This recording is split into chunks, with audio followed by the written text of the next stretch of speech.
2001 সালে যেরকম পালিয়েছিল, পালাবে নিশ্চিত এই দেশ থেকে, অচিরেই পালাবে। কারণ এত অপরাধ করেছে, এত গুম খুন করেছে, এত টাকা পাচার করেছে, চুরি করেছে, ডাকাতি করেছে, প্রতিপক্ষের উপরে হামলা চালিয়েছে, এত দম্ভ করেছে, এত বাজেভাবে প্রতিপক্ষকে হেনস্থা করেছে, মানি লোকের মান নষ্ট করেছে।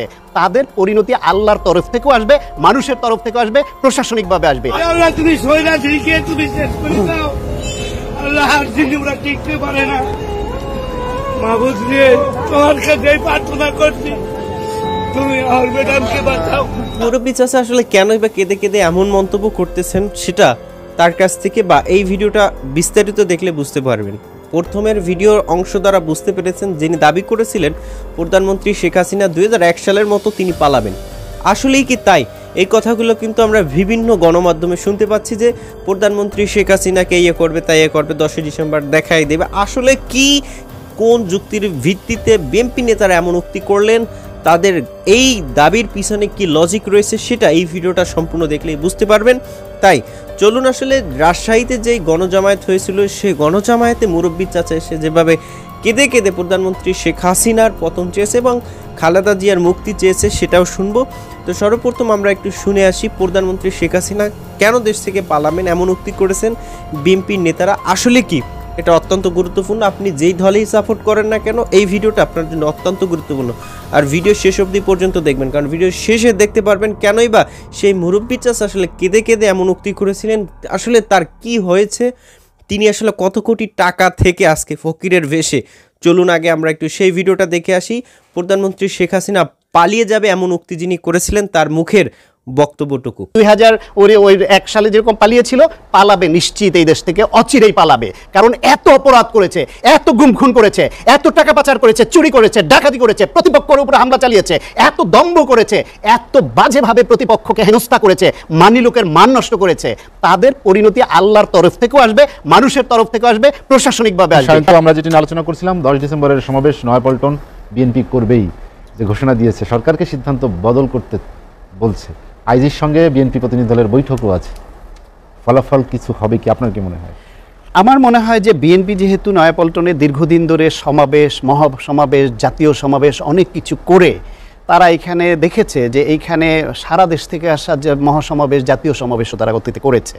বেগম খালেদা জিয়া চিফ গেস্ট থাকা অবস্থা ওই রকম ব্যাপক জনসমাগমের করেছে, যেটা ওই যে বলেন যে এই মোড় থেকে ওই মোড়ে 30-40 হাজার লোক হয়, এটা ওই গায়েবী মামলার মতো, এটা একটা গায়েবী হিসাব। হ্যাঁ, ওইখানে অন্তত 10 লাখ লোক ধরবে, আপনার ওই আশেপাশে সব রাস্তা, অলি গলি, ছাদ সব ভরে যায়। আমি বহু বছর এই মিটিং সড়ক উপযুক্ত স্থান নয়, কিন্তু বাংলাদেশে তো এই অনুমতির গণতন্ত্র চালু করেছে আওয়ামী লীগ, যে অনুমতি নিয়ে করতে হবে। পল্টন ময়দান ছিল, সেটাকে সেখান থেকে সরিয়ে এনেছে কেন? ভালো একটা জায়গা ছিল না? আর এই আওয়ামী লীগ রাস্তাঘাটে, পথে ঘাটে প্রতিবন্ধকতা তৈরি করে তাদের কত শোভাযাত্রা, কত মিটিং, কত কিছু করেছে না? বিএনপির সমাবেশের দিনে বিভাগীয় সমাবেশগুলো দেখেন, সেই দিন তারা রাস্তাঘাট, গাড়ি, লঞ্চ, স্টিমার সব বন্ধ করে দিয়ে 3-4 দিন ধরে ওই বিভাগটাকে, ওই শহরটাকে অবরুদ্ধ করে রেখেছে না? তখন তাদের জনভোগান্তির কথা মাথায় আসে না? আসলে সবই হচ্ছে ভণ্ডামি, কৌশল, কিভাবে তারা প্রতিপক্ষকে ঘায়েল করবে সেটা। আমি বরং দুই একটা কথা একটু বলি, যেটা মনির ভাই বলছেন বিদ্যুৎ আমাদের প্রাণ শক্তি। হ্যাঁ, বিদ্যুৎ আওয়ামী লীগের লুটেরা, চোর, ডাকাত, টাকা পাচারকারী তাদের জন্য প্রাণ শক্তি। ওই লুটেরাদের, চোরদের, ডাকাতদের বাঁচাতে ইনডেমনিটি বিল করতে হয়েছে, যে এটা নিয়ে প্রশ্ন তোলা যাবে না। তারা 90,000 কোটি টাকা ক্যাপাসিটি চার্জ হিসেবে বিদ্যুৎ উৎপাদন ছাড়াই দিয়ে দিয়েছে তাদের অনুগতদের, তার মধ্যে আবার কত শতাংশ ফেরত এনেছে সময় আসলে পাবেন। কথায় কথায় বলেন জিয়াউর রহমানকে নিয়ে বাজে কথা বলেন, এটা ওই আগেও বলছি ক্ষমতার অপব্যবহার করছেন। আজকে যারা বিভিন্ন চ্যানেলে দেখি বড় গলা করে জোরে জোরে কথা বলছেন, তাদের জন্য হয়তো একটা এক্সাম্পল আছে। সদ্যপ্রয়াত সাজেদা চৌধুরী, আওয়ামী লীগের বর্ষিয়ান নেতা, তিনি আওয়ামী লীগের একজন নেতাকে নিয়ে প্রকাশ্যে সংবাদ মাধ্যমে আসছিল, হেডলাইন হয়ে বলছিলেন যে এই ছেলেটা একটা জাতীয় বেয়াদব, সে পরে মন্ত্রী হয়েছিল। সুতরাং এই দলে জানে যে যারা এরকম প্রতিপক্ষকে নিয়ে যত বাজে ভাষায় বক্তৃতা দেওয়া যাবে, গলাবাজি করা যাবে, তাদের প্রমোশনের সম্ভাবনা তত বেড়ে যায়। সুতরাং I don't mind for this, এটা হইতে পারে, এটা অনেক করে। শান্ত, এই ধরনের সংস্কৃতি তো বাংলাদেশে আমরা সব দলেই দেখি, সব দলে দেখেন আপনি, সেটা খারাপ, এটা ব্যাড কালচার। কিন্তু টক শো আর পল্টনের বক্তৃতা, টক শো আর সরোয়ারদের বক্তৃতা, টক শো, মানিক মি এভিনিউর বক্তৃতা এক জিনিস নয়। ভদ্রতা এবং পরিশীলিত ভাষার দরকার পড়ে। আপনারা টক শোতে সেই রকম গেস্ট এনে এটা করছেন, ভালো কথা। আমি আজকে এখানে বলে যাচ্ছি কয়েক মাস পরে আজকে যারা খুব জোর গলায় বিভিন্ন টিভিতে বলছেন এদের অনেককে হয়তো আপনি ডেকেও টকশোতে আনার জন্য পাবেন না। যারা এদের মধ্যে টাকা পাচার করেছে, লুটপাট করেছে, তারা ওই যে 2001 সালে যেরকম পালিয়েছিল, পালাবে নিশ্চিত এই দেশ থেকে, অচিরেই পালাবে। কারণ এত অপরাধ করেছে, এত গুম খুন করেছে, এত টাকা পাচার করেছে, চুরি করেছে, ডাকাতি করেছে, প্রতিপক্ষের উপরে হামলা চালিয়েছে, এত দম্ভ করেছে, এত বাজেভাবে প্রতিপক্ষকে হেনস্থা করেছে, মানি লোকের মান নষ্ট করেছে। তাদের পরিণতি আল্লাহর তরফ থেকেও আসবে, মানুষের তরফ থেকেও আসবে, প্রশাসনিকভাবে আসবে। কেউ বাঁচবে না, অতীত কেউ বাঁচেনি।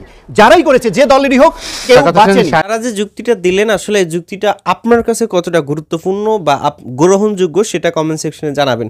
গুরুত্বপূর্ণ ভিডিও কিন্তু রয়ে গেছে যেখানে কেঁদে কেঁদে প্রধানমন্ত্রী শেখ হাসিনার পতন চাচ্ছেন, মানে বর্তমান তার শাসনের থেকে তার বিরোধিতা করা, এটা আসলেই তার সাথে নেমক হারামি করার মতোই। কিন্তু এই ঘটনা কেন মুরব্বী সাহেব কেন করলেন, কেন বা শেখ হাসিনার পতন যে খালেদা জিয়ার মুক্তি ছিলেন, কি ছিল আসলে, কত কোটি টাকার মালিক থেকে তিনি এই ফকিরের বেশ ধরলেন, তার ক্রন্দনরত সেই কথাগুলো শুনলে বুঝে আসবে। তাই চলুন তার মুখ থেকে সেটা একটু শুনে আসি।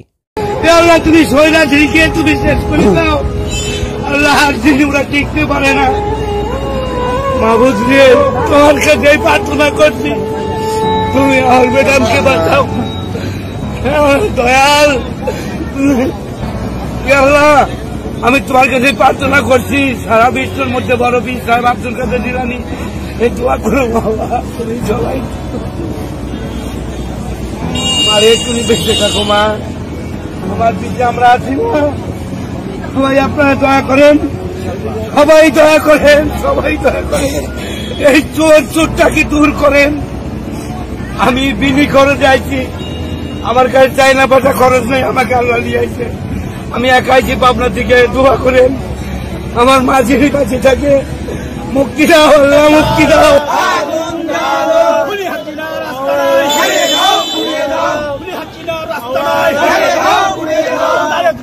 ভয় নাই, খালেদা জিয়া ভয় নাই, খালেদা জিয়া ভয় নাই, চলো চলো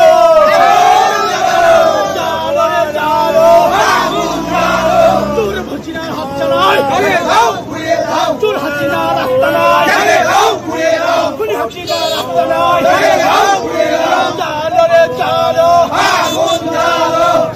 দিন শেষে আমরা বলতে চাই, এই ক্ষমতা যে কারো কাছে চিরস্থায়ী না, এটা কিন্তু আল্লাহ তাআলা বলে দিয়েছেন। আর ক্ষমতা এটা একটা শুধু পরীক্ষা মাত্র।